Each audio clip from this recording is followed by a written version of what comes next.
Last week, the Manitoba Arts Council held its first annual public meeting, a gathering that underscored just how vital the arts and culture sector is to Manitoba's economy and identity.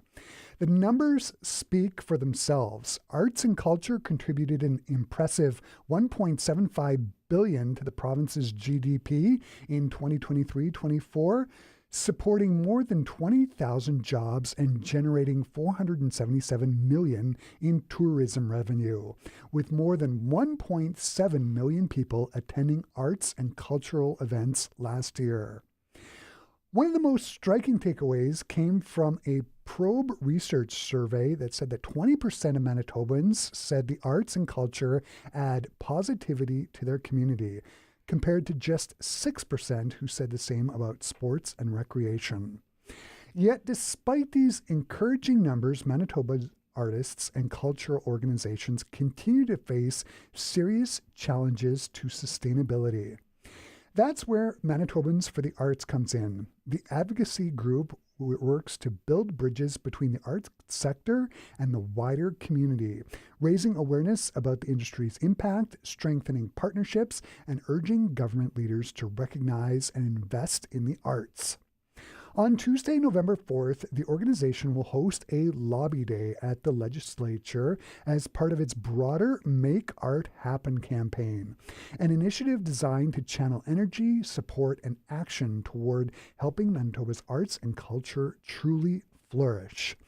And joining me here in the Classic 107 studio to talk about the Make Art Happen initiative and the lobby day at the Manitoba Legislature, I'm joined by Brendan McKean, who is the board chair for Manitobans for the Arts and is also the executive director of Manitoba Underground Opera. Hi, Brendan. Great to have you here. Hello, an absolute pleasure. I always enjoy our chats. Invite me anytime. I will.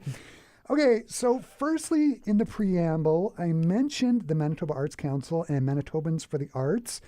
To avoid confusion, they're two separate organizations. Can you talk firstly about how the two differ and how they're the same? Yeah, so the easy part is how we're the same is we're both trying our best to make the arts and culture sector the best it can be in our province. And how we differ is the Manitoba Arts Council is an arm's length government institution. And I say arm's length, and that's important to remember. Back in the day, it was the nobles who could just say, I want something written that makes me look good. Well, the politicians don't get to decide who gets arts funding. They need to stay removed from it. So that's why this organization exists, to choose where our public funds go and to make sure it gets out to artists and organizations across the whole province to make sure art is happening. And then Manitobans for the Arts, we are non-government, we are non-political, we are just an advocacy organization saying, hey guys, the arts and culture is really important and makes this a gosh darn great province to live in, so we need to make sure we're supporting it. Mm-hmm. Are you encouraged by the facts and figures that came out of MAC's annual public meeting last week, or does it leave you sort of scratching your head and asking questions? Tremendously encouraged. We're delighted to see how big of an impact we have. We always knew we had a big impact, but it's hard to find the time and space to make sure we're putting numbers on that sort of thing. 20,000 jobs absolutely seems reasonable to me. I'm like 20,000 people working in the arts in this province. I'm sure at least, I'm sure there's even a bit more. I don't know all of them yet, but now I have a goal. So I will meet every 20,000 of those. So let's make a line. Mm-hmm.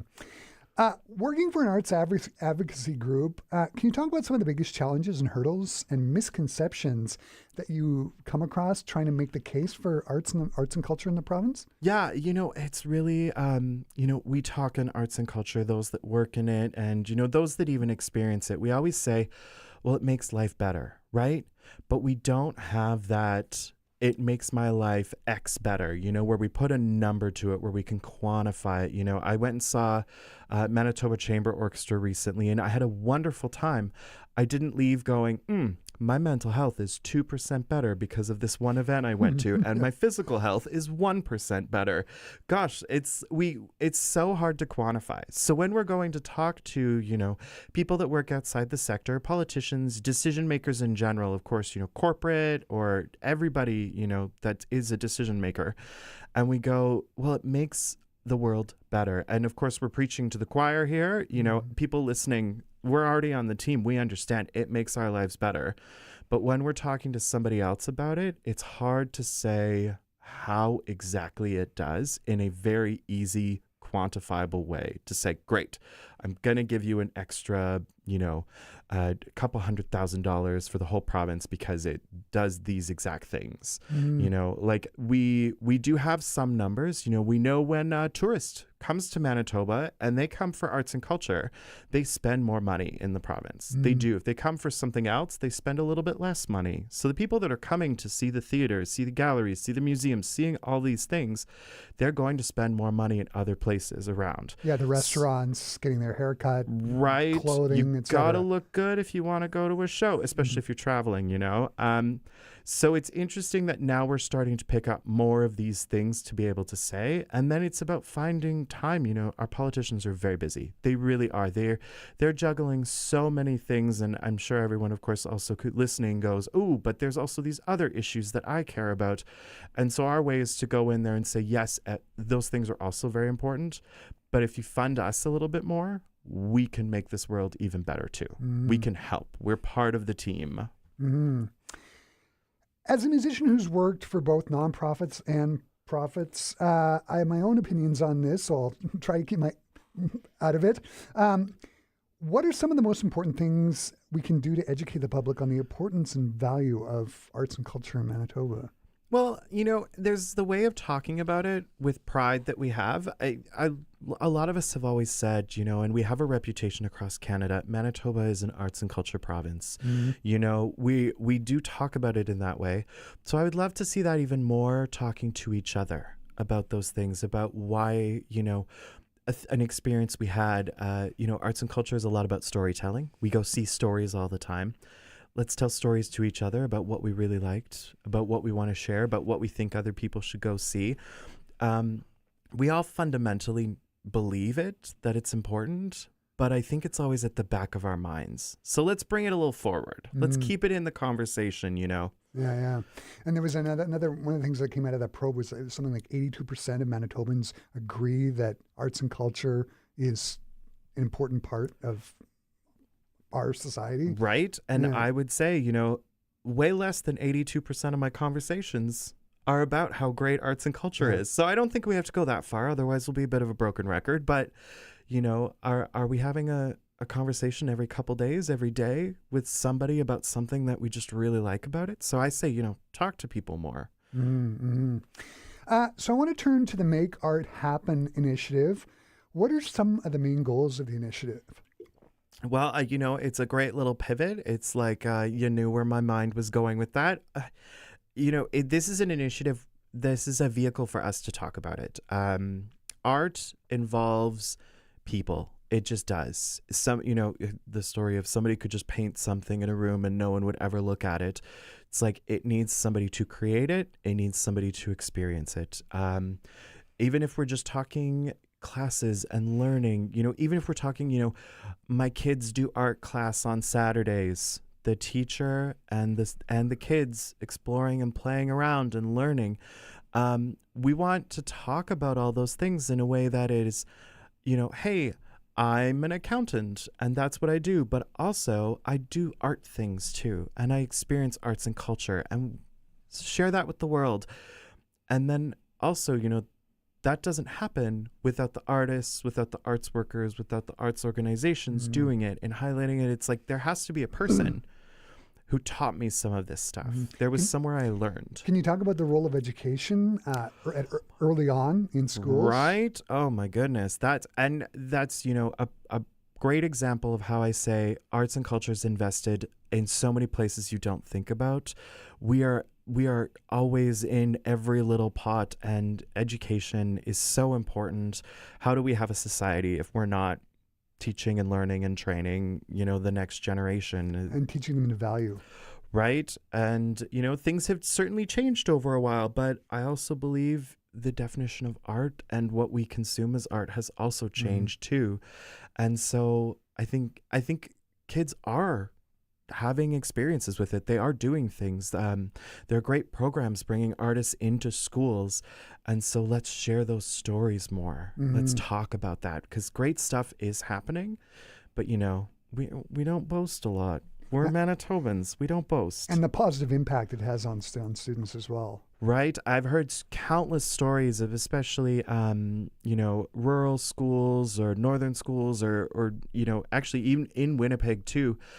The artist is there working in the school for 6 weeks, and teachers will say the kids were showing up because they wanted to see the artist. They wanted to engage, and that was the decision between the kid just coming to school or not at all.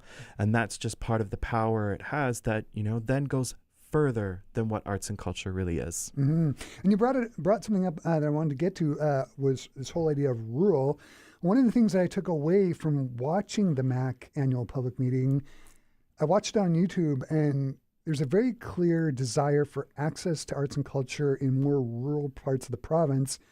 Is that one of the goals of the Make Arts Happen initiative as well? Well, that kind of ties into what we're lobbying for and what we're advocating for all the time. It's, the increase to funding that we're looking for, the more money to be infused into the arts and culture sector also includes making sure that people in more geographically isolated communities can have people there as arts and culture that is their job. Many places it's a volunteer. It's a lovely person who says, this is just so important, as many shout out to all the volunteers listening. It's people that just want to do it, but at a certain point, you can't have just volunteers carrying all of arts and culture on their backs.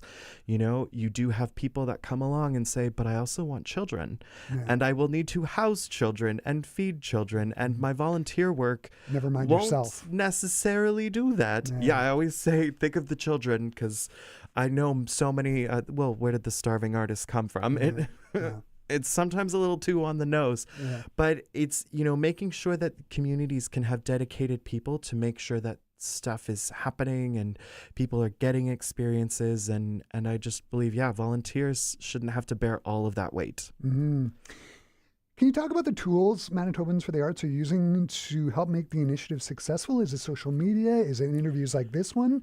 How do you successfully achieve that goal? It's grassroots, we are not looking for the highfalutin sort of, big megaphone from the top of the hill. This is talk to each other. This is us talking to other places in the city and having them spread the word out too. And, it's the friend of a friend sort of campaign, if you will. So I say, bring it up in your conversations. Talk about art. Let us know how you make art. Let us know how you experience art. Share your stories with us. But then also, if you're, I don't really want to bring it up in conversations, or maybe the timing isn't quite right, we've got social media for you to be able to get involved in, to be able to download some frames, share stories, put your pictures up, do the tagging, all of those magical things. And the reason why I say highlight the social media part is we've got this lovely contest going, which includes a flight to Churchill and a 2-night stay in Churchill. And so we want to make sure that, if you're making the effort to share with us how you do the art, and if you're helping us spread the word, we're going to enter you into this contest so you can win it. And we all know Churchill's incredible, and the fact that you won't have to pay for the flights, I think, is just astronomical. It shows how people support the arts, right? So that's a great thing. Check out all of the social media channels. Pick your favorite one, as I always say, because we all have one that we like and ones that we are like, I would never use that one. So pick your favorite one, find us, look at the contest, see all the different ways you can get entered in it, and just start getting your stories out and encourage others to share theirs. Perfect. There's also the Lobby Day at the Ledge that's happening on November 4th. Can you talk about that event, and what's it going to look like, and what do you hope to achieve?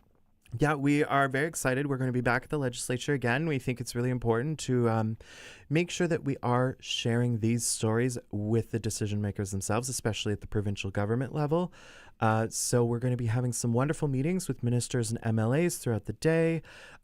It's a mixture of, people who are part of an arts organization, or they're an arts worker, or it's just an arts lover, getting in and sharing why arts matters to them in a way of saying, this is why we think it deserves more attention. And also, this is how we're going to help improve things, we're all we're Manitobans. We're thinking about healthcare quite a lot. We really are. It's completely honest. And you go, okay, well, how can we address healthcare when it's like, well, we need to make sure we support the arts? And part of Day at the Ledge is to go in there and say, have you seen the studies? How arts participation reduces healthcare costs? Yeah. What? If you give money to arts and culture, you can save money in healthcare?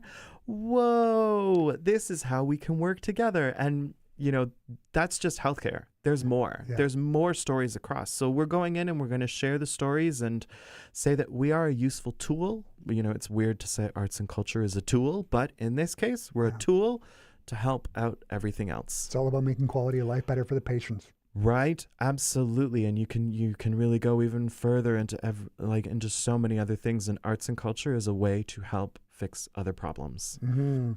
This is a real softball across the plate. Why is lobbying for arts and culture industry so important?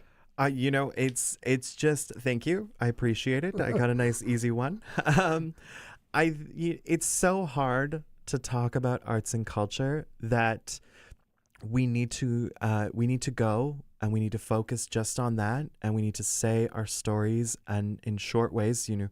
Those that know me know that I can talk and talk and talk and talk forever and ever. But this is meant to be real streamlined, get into the details. This is specifically what we do. Here's the message we want.